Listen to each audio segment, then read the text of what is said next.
Mordecai గురించి ఎందుకు చదివించాననే ప్రశ్న మీకు రావచ్చు. మొర్దెకై ఏం నాయకుడు కాదు, మొర్దెకై సేవకుడు కాదు, మొర్దెకై యాజకుడు కాదు. మరి ఎందుకు మొర్దెకై గురించి నేను చదివించానంటే, ఒక సేవకుడికి, నాయకుడికి, యాజకుడికి, ఒక దేవుని సంబంధి అయిన వానికి ఉండాల్సినటువంటి చాలా విషయాలు, ముఖ్యంగా సంఘాలను నడిపించే కాపర్లకు ఉండాల్సినటువంటి నాయకత్వపు లక్షణాలు, ఆ కొలతలు అనేవి మొర్దెకై లైఫ్లో నేను చూశాను. మనకి తెర మీద కనబడుతున్నది ఎస్తేరే కానీ తెర వెనకుండి కథ అంతా నడిపింది మొర్దెకై. ఇప్పుడు వరుసగా ఈ మొర్దెకై అనే ఈ వ్యక్తి గురించి ధ్యానించుకొని ఇతని జీవితంలో మనకు ఉపయోగపడేటువంటి పాఠాలను కొన్నిటిని మనం పరిశీలించుకుందాం. బహుశా ఇంతవరకు మీరు ఎస్తేరు గ్రంథం చదివినప్పుడు ఆయన మీదకి మీ దృష్టి వెళ్ళకపోయి ఉండొచ్చు, కానీ ఈరోజు కొంచెం ఆయన గురించి చూద్దాం. వాస్తవానికి ఈయన బెన్యామీను గోత్రీకుడు అయితే ఇతన్ని కూడా యూదుడు అన్నది లేఖనం. అయితే ఈ బెన్యామీను గోత్రీకుడిలో కీషు కుమారుడు అనేటువంటి సౌలు మీకు తెలుసు, ఇశ్రాయేలుకు మొదటి రాజు. ఆ సౌలు ద్వారా ఈ బెన్యామీను గోత్రం స్పెషల్గా గుర్తించబడింది.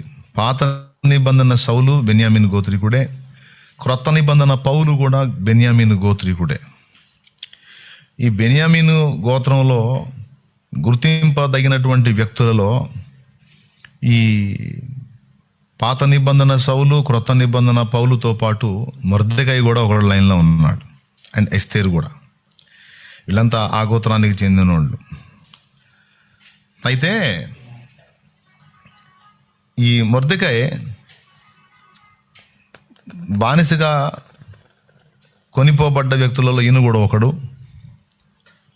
అయితే ఈయన చాలా చురుకుగా ఆ ప్రజల కొరకు కదలడం అనేది నాకు చాలా ఆశ్చర్యం అనిపిస్తుంది.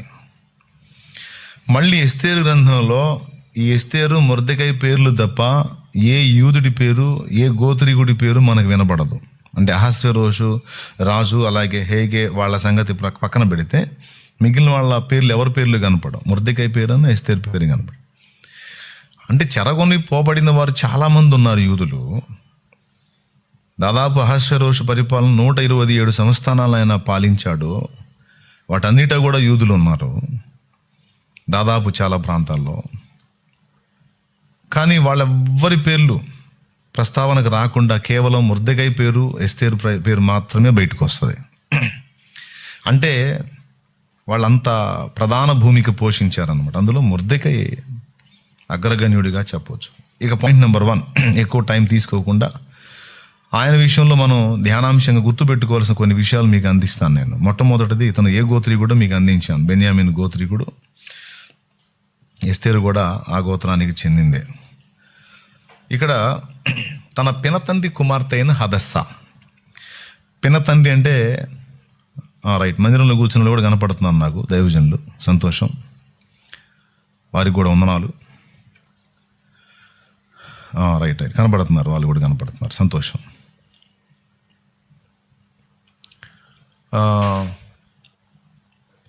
హదస్సా వాస్తవానికి ఆయన కన్న బిడ్డ కాదు, వాస్తవానికి వరుసగా చెల్లెలు అవుతుంది ఎస్తేరు. బాబాయ్ కూతురు, పినతండ్రి అంటే బాబాయ్ కూతురు. అంటే ఒక రకంగా చెప్పాలంటే తండ్రి కుమార్తె. ఆమెని తన సొంత బిడ్డలాగా స్వీకరించి ఆమెను పెంచినటువంటి వ్యక్తిగా మొర్దెకై కనపడుతున్నాడు. ఇక్కడ అంటే కంపారిజన్, అంటే మనం పోల్చి చూసుకుందాం.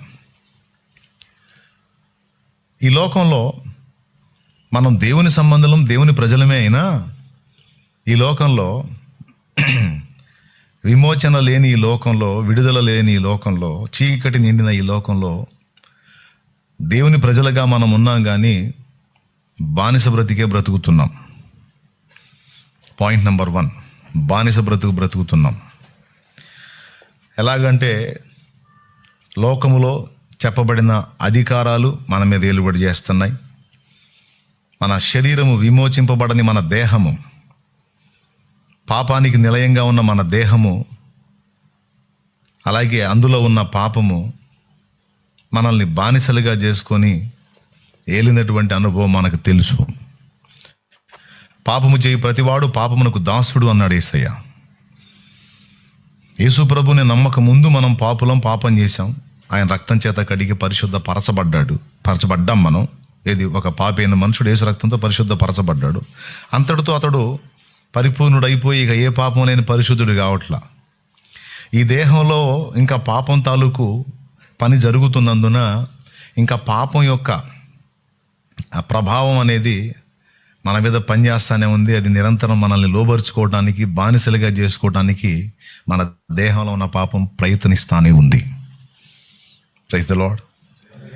కాబట్టి మారు మనసు లేని, రక్షణ లేని నాయకత్వం కింద ఉన్న మనం, ఓ రకంగా చెప్పాలంటే విమోచన లేని ఈ దేశంలో, ఈ భూమండలంలో బానిసలుగానే ఉన్నాం మనం. వాస్తవానికి విశ్వాసాన్ని బట్టి దేవుని కుమార్తెలమే అయినా అది దేవునికి చెందినంత వరకు. కానీ లోకానికి చెందినంత వరకు లోకం మన మీద పెత్తనం చేస్తుంది, ఏలుబడి చేస్తుంది. కనుక ఆనాడు మొర్దెకై వాళ్ళు ఎలాగైతే రాజు చేత బానిసలుగా కొనిపోబడి వాని చేత ఏలబడ్డారో, ఈరోజు భూమి మీద మనం కూడా అదే పొజిషన్లో ఉన్నాం అంటానికి ఇది ఒక సూచన.